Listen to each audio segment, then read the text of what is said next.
dan meneruskan pelajaran kita tentang apa yang menyebabkan hati kita mati sampai doa belum dijawab sama Allah. Tapi sebelum saya lanjutkan, ada pengumuman infak yang tadi dikumpulkan dari kakak dan ibu. Dolar Hongkongnya sejumlah 7.403,20. Adapun rupiahnya 142.000 rupiah. Mudah-mudahan apapun yang kita keluarkan sebagai asbab, Allah gampangkan segala urusan kita, Allah luaskan lagi rezeki kita, Allah ijabah segala hajat-hajat kita.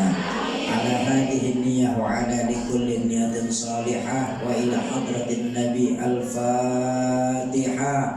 A'udzu billahi minasyaitonir rajim. Bismillahirrahmanirrahim. Alhamdulillahi rabbil alamin. Ar-Rahmanir-Rahim. Maliki yaumiddin. Iyyaka na'budu wa iyyaka nasta'in. Ihdinas siratal mustaqim. Siratal ladzina an'amta 'alaihim ghairil maghdubi 'alaihim waladdallin. Amin. Ibu, kakak, para calon penghuni surganya Allah. Yang pertama tadi yang menyebabkan hati kita mati menurut Imam Hasan Al-Basri apa? Araftumullaha wa lam tu'addu haqqahu. Kita terlalu kenal sama Allah, tapi haknya Allah untuk disembah, kewajiban kita sebagai makhluk untuk menyembah, kadang-kadang gak pernah kita laksanakan. Ayo di bulan Zulqa'dah ini kembalikan lagi nilai-nilai keimanan kita kepada Allah. Yang kedua, yang menyebabkan hati kita mati menurut Imam Hasan Al-Basri apa? Yang kedua, wa taquluna rizqan minallah wa la tashkurulah. Kita nikmatin itu rezeki-rezeki yang Allah berikan kepada kita setiap saatnya, wala tashkurulah, tapi kita sering lupa untuk bersyukur atas apa yang sudah Allah berikan kepada diri kita. Ini termasuk yang menyebabkan hati kita di Hongkong mati sampai doa kita merasa belum dijawab sama Allah. Makanya dulu orang tua saya Rahmatul Abror Ki Zainuddin MZ pernah mengajarkan kepada kami, sungguh ada dua amaliyah, ada dua perbuatan, di mana dalam dua perbuatan ini nilai pahala dan timbangan dosa Allah nggak kasih tahu. Tapi justru kita di Hongkong ini sering terjebak dalam mengecilkan, menyepelekan, bahkan berani menyia-nyiakan dua amal ini. Padahal dua amalia ini nilai pahala dan timbangan dosa Allah nggak kasih tahu. Tapi kita sebagai muslim sering terjebak dalam berani melakukan, menyepelekan, bahkan berani menyia-nyiakan perbuatan ini. Apa itu Syafi? Pertama, amalia yang tidak ada timbangan pahalanya. Apa? Ramadan, puasa. Baru sebulan kemarin kita selesai melaksanakannya. Kak, Bu, saya minta maaf. Betapa Allah tidak pernah kasih tahu seberapa besar timbangan pahala Ramadan ini. Beda dengan ibadah-ibadah lain. Ibadah-ibadah lain kita sungguh-sungguh melakukannya. Kenapa? Karena timbangannya jelas. Sholat, jelas timbangan sholat. Apa timbangan sholat? Berjamaah 27 kali lebih baik daripada sholat sendiri. Makanya kita tadi selesai sesi pertama tuh mau sholat berjamaah.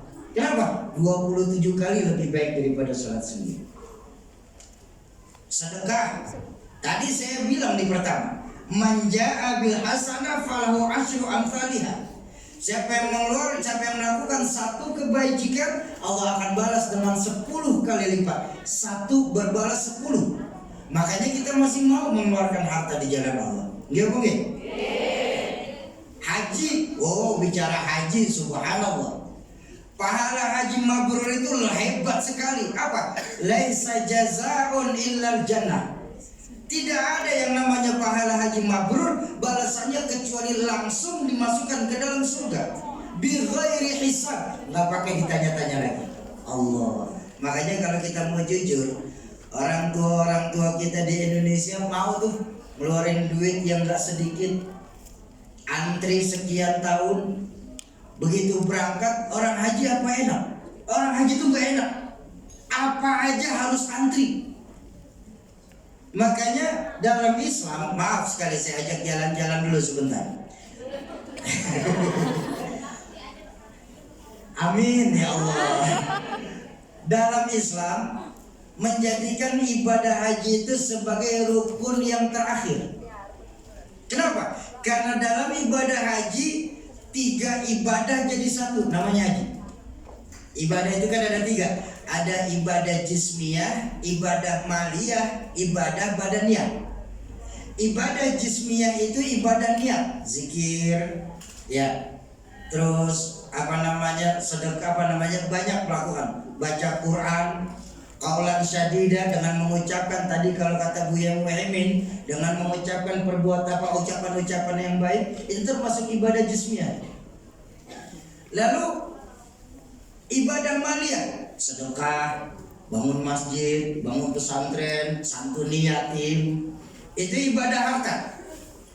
Ada ibadah badaniyah, ibadah badan, ibadah gerak, sholat, kumpul-kumpul di pengajian, kan nggak mungkin lewat online kumpul-kumpul, betul?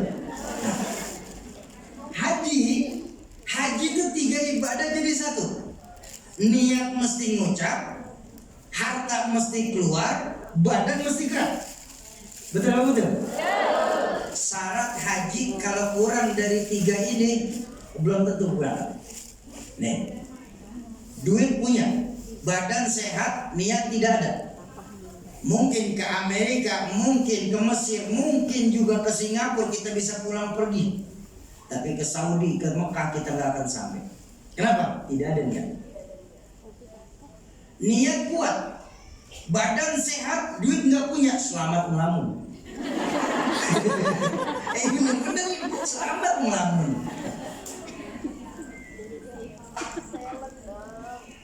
Duit punya, badan sehat, duit punya, niat kuat, badan sakit. Belum tentu juga kita bisa nyampe. Bahkan 2025 nanti saya dapat bocoran, Kementerian Agama itu sudah mulai bikin peraturan yang berusia 70 tahun ke atas hanya bisa berangkat sebanyak 30% saja. Nah, haji 3-3-nya. Yang niat ada, duit punya, badan sehat, berangkat. Makanya dijadikan ibadah paling akhir. Kenapa? Karena timbangannya hebat. Langsung dimasukkan ke dalam surga, nggak pakai dihitung-hitung lagi. Tapi ketika bertemu dengan puasa, dengan Ramadan, betapa Allah tidak memberitahukan seberapa besar pahala puasa ini. Dalam Al-Quran, dalam hadis qudsi, Allah hanya mengingatkan asyamu li wa ana azibi. Puasa itu untukku dan aku yang akan membalasnya. Ada nggak bicara timbangan pahala di dalam sini? Silahkan buka kitab fikih setebal apapun. Silahkan tanya sama guru yang jenggotnya nyengser sekalipun bab pahala puasa. Insya Allah nggak akan ketemu. Kenapa? Karena puasa itu untukku dan aku yang akan membalasnya. Bahkan maaf, ayat perintah puasa bunyinya apa? Ya ayyuhalladzina amanu kutiba alaikumus. Kenapa panggilan puasa ya ayyuhalladzina amanu? Kalau Ramadan cuma buat umat Islam saja, harusnya ayat yang turun cukup ya ayyuhal muslimun. Atau kalau puasa ini untuk semua manusia, karena baginda Nabi mengajarkan sumu tasihu, berpuasalah kamu maka kau akan sehat. Dengan berpuasa bikin sehat. Tapi kalau Ramadan untuk semua manusia, untuk semua agama, harusnya ayat yang turun ya ayyuhan nasu. Tapi kenapa ketika Ramadan ini ya ayyuhalladzina amanu? Karena Ramadan panggilan iman. Ya, orang beriman pasti Islam, tapi orang Islam belum tentu beriman. Karena Muslim itu ada 3 kata orang tua saya dulu. Ada Muslim beneran, ada Muslim musiman, ada Muslim musimin. Ada 3 jenis Muslim. Muslim beneran, Muslim musiman, Muslim musimin. Muslim beneran mana? Nih yang insya Allah hadir di Masjid TSM. Yakin semua Muslim beneran, amin. Kalau Muslim musiman bagaimana? Ya tergantung musim. Waktunya Maulid datang Maulid, waktunya Muharram ikut santunan, entar nyepi ikut matiin lampu, Desember Natal ikut pakai topi Santa. Tergantung musimnya. Makanya Muslim musiman kalau tumbuhan namanya toge. Benar-benar nih, tahu toge? Masih ingat toge? Toge itu tumbuhan yang dimana saja mau ikut campur urusan. Dimana aja ada. Di gado-gado ikut, di bakso nyempung, sampai di gorengan nongol. Makanya toge nggak ada yang lurus, bengkok semua toge.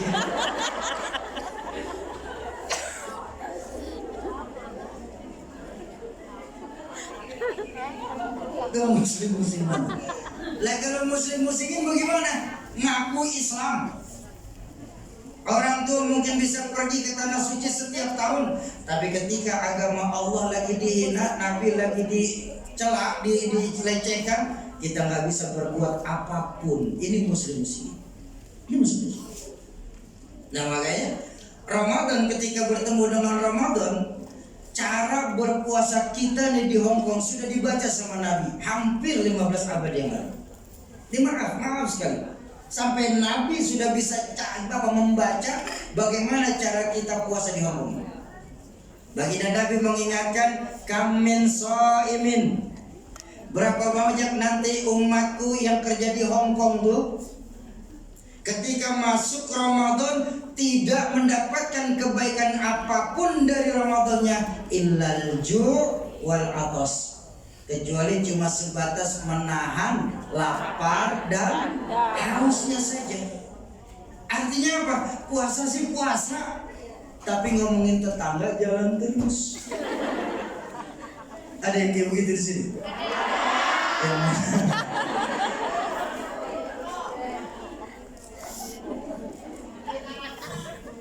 Nah, makanya sekarang baru mungkin ada beberapa dari kita baru mengetahui. Makanya yuk, walaupun Ramadan sudah terlewat, tapi kita berharap Allah kasih panjang umur kita bertemu dengan Ramadan yang akan datang. Ya, kenapa? Kalau Allah kasih kita bertemu dengan Ramadan yang akan datang, jadikan Ramadan esok sebagai 2 perkara dalam kehidupan kita, insya Allah. Apa itu Soki? Pertama, ya. Pertama, kalau Allah kasih ketemu kita Ramadan yang akan datang, pertama, jadikan Ramadan esok sebagai Ramadan terbaik yang kita lakukan. Kok begitu? Karena pahalanya Allah nggak kasih tahu di dalamnya. Ini kan saya minta maaf, banyak dari kita menjadikan Ramadan itu masih sebatas pertandingan. Coba, tahu kan pada pertandingan kan ya? Kakak ibu tahu kan pertandingan? Minimal pertandingan 3 babak. Babak penyisihan, babak semifinal, dan babak final. Kita jadiin Ramadan masih kayak gitu. Awal Ramadan disebut 10 hari pertama Ramadan babak penyisihan. Ya namanya babak penyisihan, semua tim turun ke lapangan ikut main. Gak bisa main pun boleh ikut main. Kenapa? Babak penyisihan. Makanya apalagi kita lihat tinggal di Indonesia, 10 hari pertama Ramadan di Indonesia masjid full house, nggak kuat nampung jamaah. Betul. Kenapa? Babak penyisihan. Begitu masuk 10 hari kedua, babak semifinal. Ya namanya semifinal, tim sudah mulai ada yang gugur. Makanya 10 hari kedua masjid-masjid mulai mengalami kemajuan. Sholat semakin maju. Nah, yang prihatin ketika minggu ketiga Ramadan, saya babak final. Ya namanya babak final, banyak masjid-masjidnya imam doang berdua sama karpet. Yang azan dia, yang qomat dia, yang imam dia, yang matiin lampu masih dia. Imam borongan. Nah makanya saya bilang tadi, baginda Nabi pernah mengingatkan kepada kita, Ar-Rajab syahrullah wa Sya'ban syahri wa Ramadan syahrul umat. Rajab itu bulannya Allah. Saya bilang tadi kan awal, dari 12 bulan Allah memiliki 4 bulan istimewa, salah satunya Rajab. Di mana keistimewaan Rajab ini, pahala dilipat gandakan, dosa pun ditambah. Wa Sya'ban syahri, Sya'ban itu bulanku, kata baginda Nabi. Makanya kita Ahlus Sunnah wal Jamaah sepakat, amalia yang paling baik dilakukan di bulan Sya'ban itu memperbanyak sholawat. Ini kita terbalik. Sholawat di Rabiul Awal. Rabiul Awal itu bukan bulan sholawat. Sholawat itu di bulan kesukaan Nabi itu di bulan Sya'ban. Kenapa? Karena di bulan Sya'ban ada satu peristiwa yang amat sangat luar biasa untuk Nabi buat kita umat Islam. Peristiwa Isra dan Mi'raj. Makanya dicenengin bulan Sya'ban ini. Salah kita nih dalam beramal, kita lebih banyak salahnya. Kita malah memperbanyak sholawat itu di bulan Rabiul Awal. Padahal Rabiul Awal ijtima ulama, jumhur ulama mengajarkan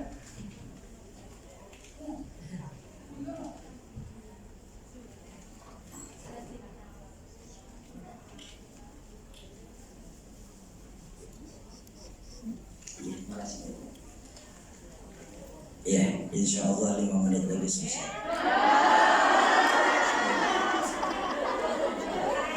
Bentar, sampai jam berapa kita ngaji deh? Jam 5. Sanggup? Kuat? Saya enggak. Yang sanggup terus. Saya pulang ke Paterson.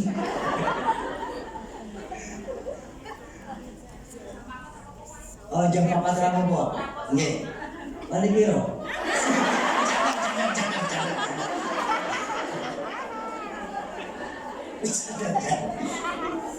Oh iya, baik.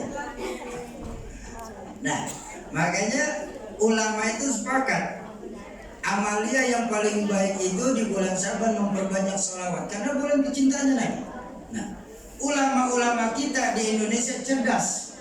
Daripada di Sya'ban cuma memperbanyak sholawat, lebih baik sekalian bikin haul, ya kan? Majelis haul kan ada semuanya tuh. Makanya di Jawa, terutama di Jawa, bulan Sya'ban tadi disebut bulan apa? Bulan arwah, bulan ruah. Kenapa? Saat itu kita memperbanyak sholawat sekaligus mengirimkan hadiah sholawat buat orang tua kita yang sudah meninggal. Wa Ramadan syahrul ummati.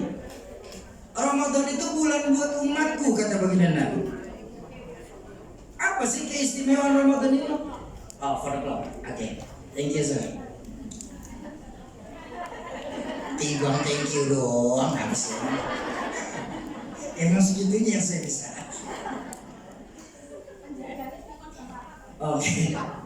Nah, makanya apa sih keistimewaan Ramadan sehingga saya berpesan untuk diri saya pribadi, jadikan Ramadan sebagai Ramadan terbaik. Karena di bulan Ramadan ini, ya, semua amalia kita, tidak ada amalia apapun yang kita lakukan sedikit di Ramadan yang pahalanya tidak dilipat gandakan. Bahkan ada satu makalah mengajarkan tidurnya orang yang sedang berpuasa sama saja ibadah. Tuh, tidurnya orang yang berpuasa sama saja ibadah. Tapi jangan mentang-mentang puasa tidur terus. Itu bukan ibadah, belajar mati.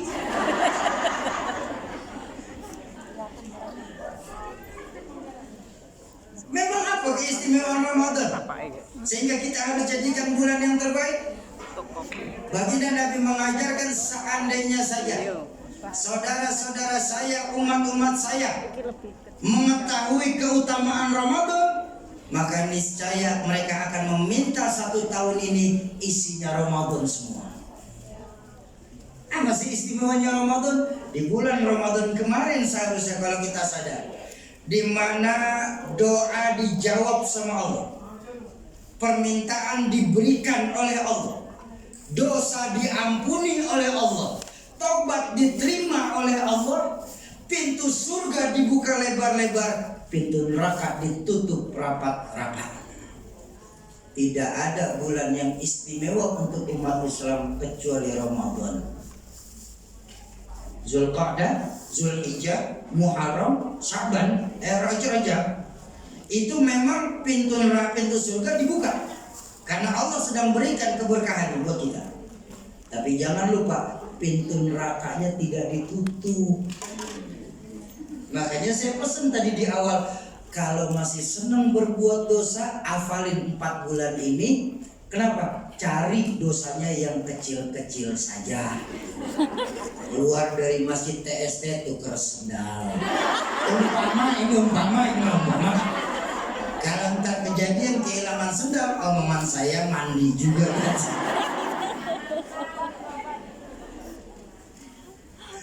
Itu yang pertama ya. Jadikan kita sebagai Ramadan terbaik yang kita laksanakan, insya Allah. Yang kedua, dan ini pakai, kalau Allah kasih kita panjang umur bertemu dengan Ramadan yang akan datang. Yang kedua, jadikan Ramadan esok sebagai Ramadan terakhir yang kita lakukan. Kok begitu Syafi? Ada 2 alasannya. Kenapa saya bilang sebagai Ramadan terakhir? Pertama, alasan pertama, kenapa saya bilang jadikan Ramadan terakhir? Pertama, supaya timbul kekhusyuan kita dalam menikmati ibadah di bulan Ramadan itu. Bu, mau mana Bu?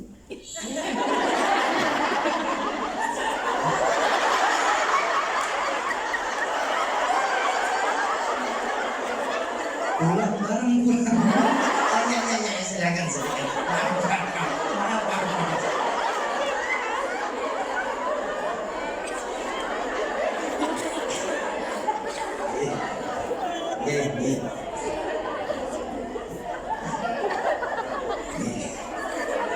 Bulan.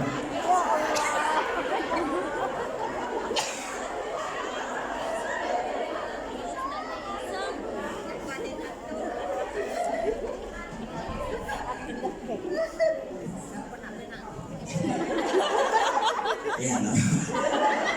Besok pakai pempes besok. Canda.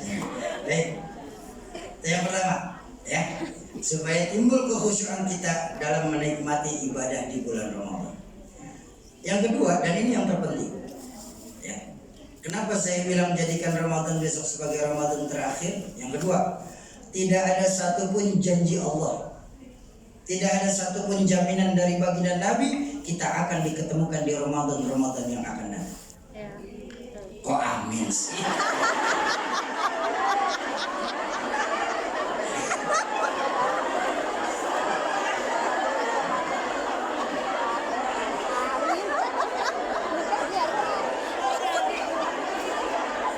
Ibu udah ngopi Bu?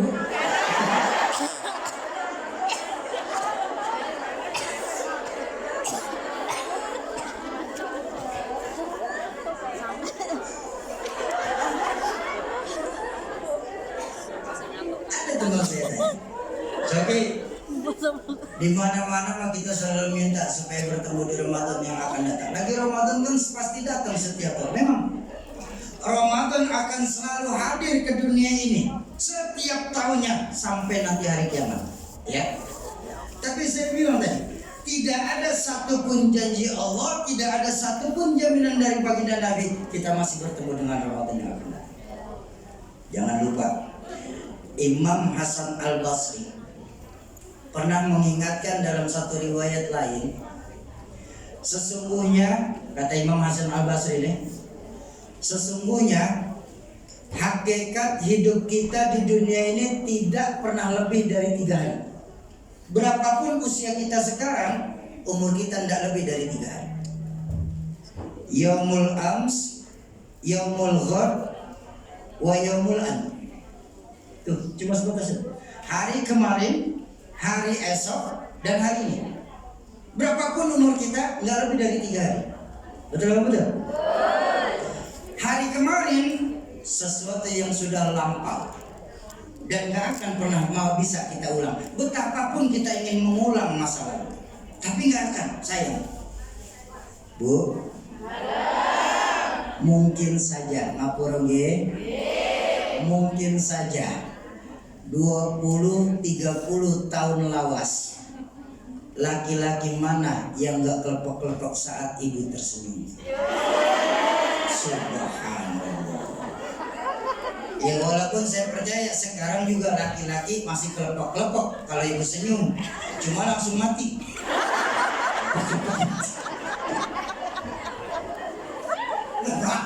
Sekali lagi saya minta maaf. Nggak percaya, nanti pulang silahkan ibu-ibu saya berkaca. Ada cermin kan? Nanti pulang silahkan bercermin. Tengok apa yang berubah dengan 30 tahun yang lalu sama sekarang. Bu, senyum ibu yang indah dengan gigi putih berseri, sekarang satu demi satu mulai komisi.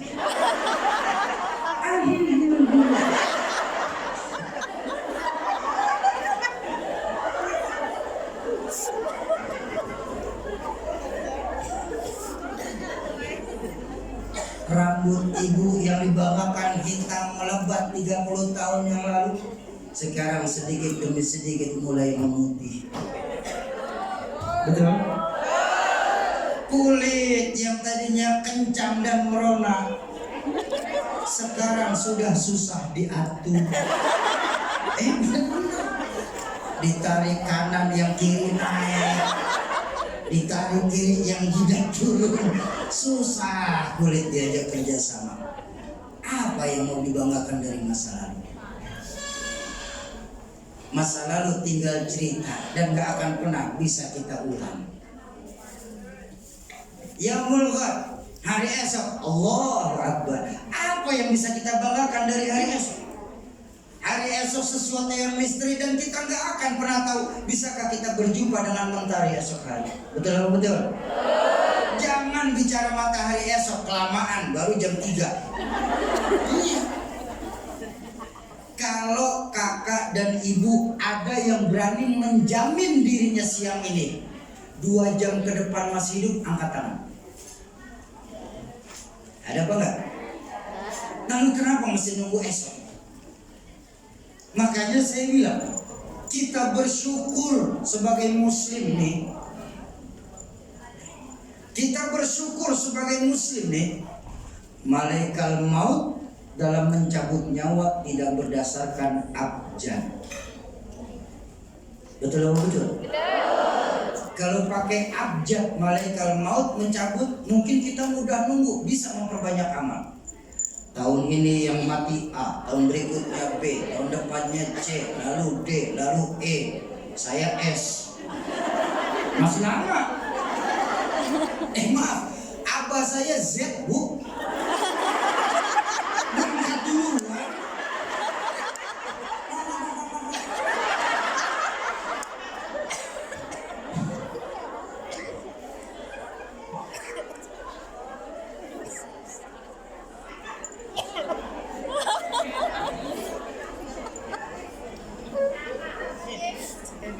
Makanya yang diajarkan Imam Hasan al-Basri yang terbaik itu adalah hari ini.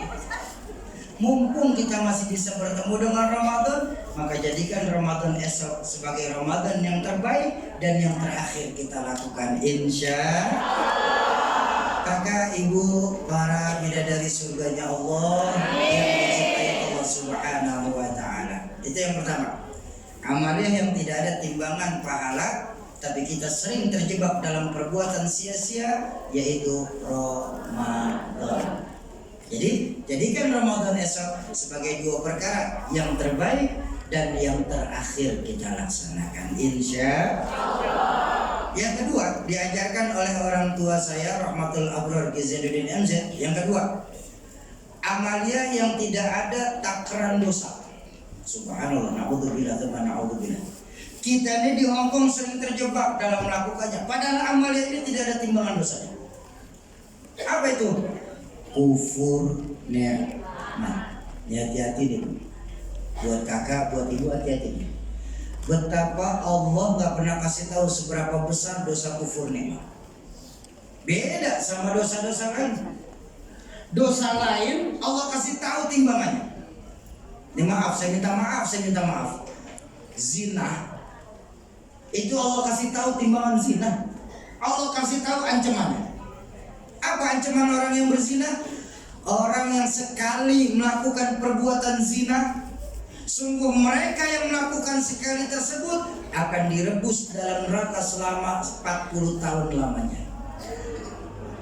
Belum selesai, belum. Jangan dulu, belum selesai. Belum.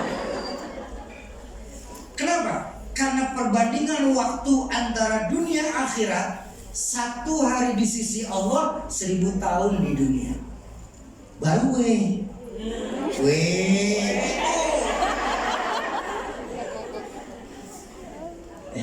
jadi enak ngitungnya tuh. 1 kali 360 dikali 40 dikali 1000. Itu yang baru sekali. Kalau yang langganan hitung aja sendiri. Jelas tuh. Makanya kita sebagai muslim masih rada-rada takut untuk zina. Rada-rada. Kenapa? Karena timbangannya jelas. Ghibah. Oh, jelas timbangan ghibah. Menggunjing sesama saudara muslim, jelas timbangannya. Apa?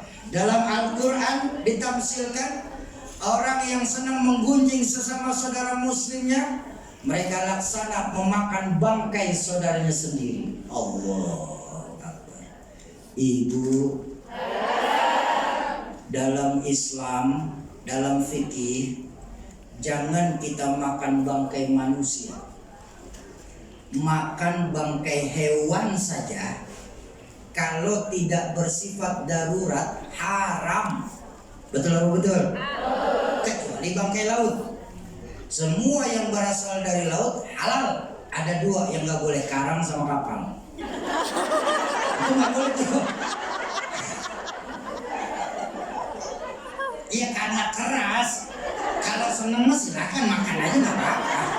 Cuma karena keras doang.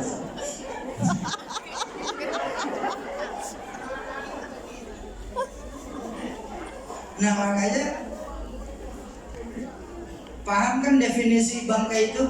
Hewan yang sudah mati kita konsumsi, itu bangkai itu namanya. Hewan yang sudah, makanya saya tanya, saya pengen tahu nih, mohon maaf, sedalam apa pengetahuan kakak ibu saya ini di Hong Kong tentang fikih? Bu, halal mana, haram mana? Halal mana, haram mana? Ayam mati dipotong sama ayam mati terpotong. Ayo, halal mana, haram mana? Ayam mati dipotong atau ayam mati terpotong? Ayam dipotong. Salah. Dua-duanya haram. Karena ayam mati. Iya, ayam mati dipotong haram. Yang halal ayam hidup dipotong.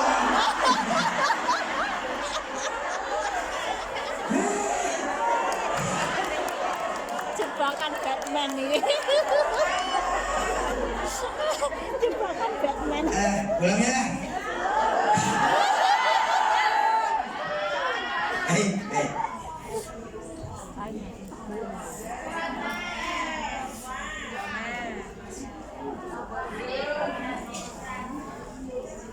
Jelas hukumannya. Tapi ketika bicara kufur nikmat, Allah nggak kasih tahu seberapa besar dosa kufur nikmat. Karena dalam Al-Quran Allah hanya mengingatkan, la in syakartum la azidannakum, kalau kalian bersyukur aku akan tambah nikmat. Wa la in kafartum, tapi apabila kalian kufur akan nikmat-nikmat yang aku berikan, pahlawan devisa negara,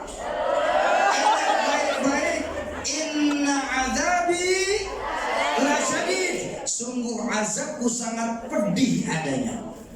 Allah nggak kasih tahu seberapa besar azab Allah tentang kufur nikmat ini. Apakah lebih hebat daripada zina? Di mana zina 40 tahun kita direbus? Atau jauh lebih ringan daripada ghibah yang ditafsirkan cuma laksana memakan bangkai saudaranya sendiri?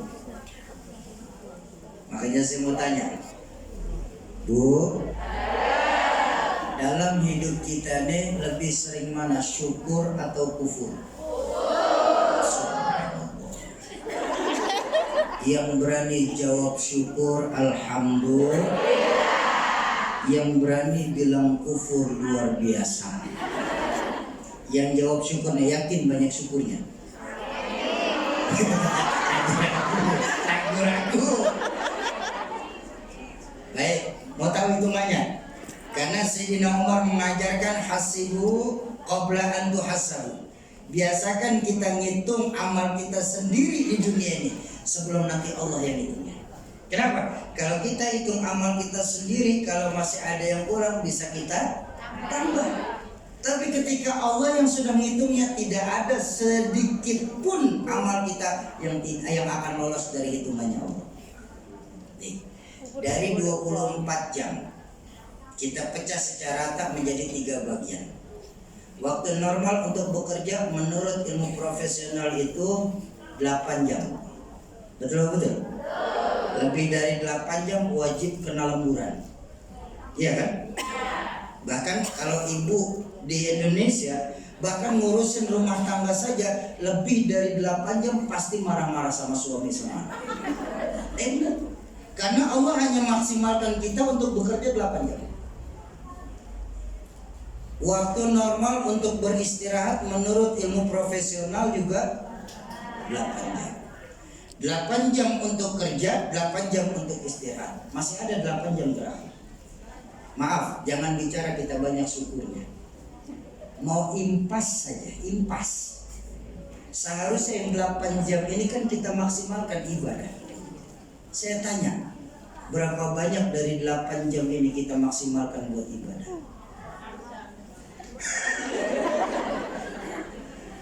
Makanya yang namanya nikmat itu baru terasa. Nikmat baru terasa ketika sudah mulai berkurang atau sudah hilang dari sekitar kita, baru kita terasa nikmat. Tapi ketika nikmat itu masih ada di tengah-tengah kita lupa, kita tidak menjadikan itu sebagai nikmat. Kenapa? Sehingga kita lupa untuk bersyukur atas apa yang Allah berikan. Contoh saja yang terakhir. Ibu, kakak, kita baru bisa merasakan nikmatnya tidur saat mata kita tidak mau terpejam. Betul? Kita baru bisa merasakan nikmatnya makan saat gusi kita sedang bengkak.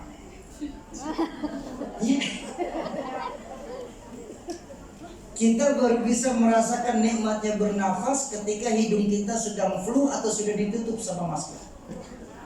Tapi maaf saya tanya lagi, ketika mata kita bisa terpejam dengan lega, hidung kita bisa bernafas dengan lega, mulut kita bisa mengunyah dengan nikmat, maaf, pernahkah kita bersyukur atas apa yang Allah berikan kepada kita?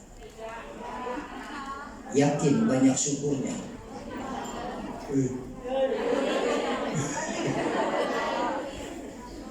Loh Syauki, terus caranya bagaimana Syauki supaya kita banyak bersyukur? Karena cuma 8 jam nih. Mudah. Bagaimana caranya? Pertama, jangan tinggalkan kewajiban kita sebagai muslim untuk beribadah kepada Allah. Yang kedua, dan ini yang terpenting, ini seringkali kita jadikan alasannya. Apa? Jadikan pola kerja kita mulai besok sebagai ibadah kepada Allah. Maka percayalah ketika itu sudah kita lakukan, maka insya Allah ketika kita lebih banyak syukur daripada kufur. Ayo kita mulai nanti malam. Ketika semua kita naik ke tempat tidur masing-masing, sebelum kita terlelap biasakan tanya sama hati yang sering lalai ini. Anggota tubuh yang paling sering lalai kepada Allah adalah hati. Sampai Nabi sendiri membuat doa khusus buat hati apa? Ya muqallibal qulub, tsabbit qalbi ala dinik. wahai zat yang membolak-balikan hati, tetapkan hati kami ini untuk agamamu. Biasakan sebelum kita terlelap, kita tanya dulu kepada hati kita. Bagaimana nanyanya Soki? Cukup tanya, wahai hati yang sering lalai, hari ini lebih banyak manakah syukur sayakah atau kufur sayakah? Kenapa? Karena kufur nikmat merupakan salah satu dosa yang Allah nggak kasih tahu timbangan dosanya. Nah, kesimpulan pengajian kita mulai dari tadi jam 11 sampai sekarang jam setengah 4 kurang. Kesimpulan, ayo di bulan Ashurul Hurum ini, di bulan Zulqa'dah ini, di bulannya Allah ini, kita kembalikan lagi nilai-nilai keimanan kita kepada Allah dengan beribadah yang sungguh-sungguh. Karena baginda Nabi sendiri mengajarkan, bekerjalah untuk duniamu seolah-olah kau hidup selamanya, tapi bekerjalah kalian untuk akhiratmu seolah-olah kau akan mati esok. Jangan dibalik nih, lagi kerja ingat mati, lemas dulu. Ya.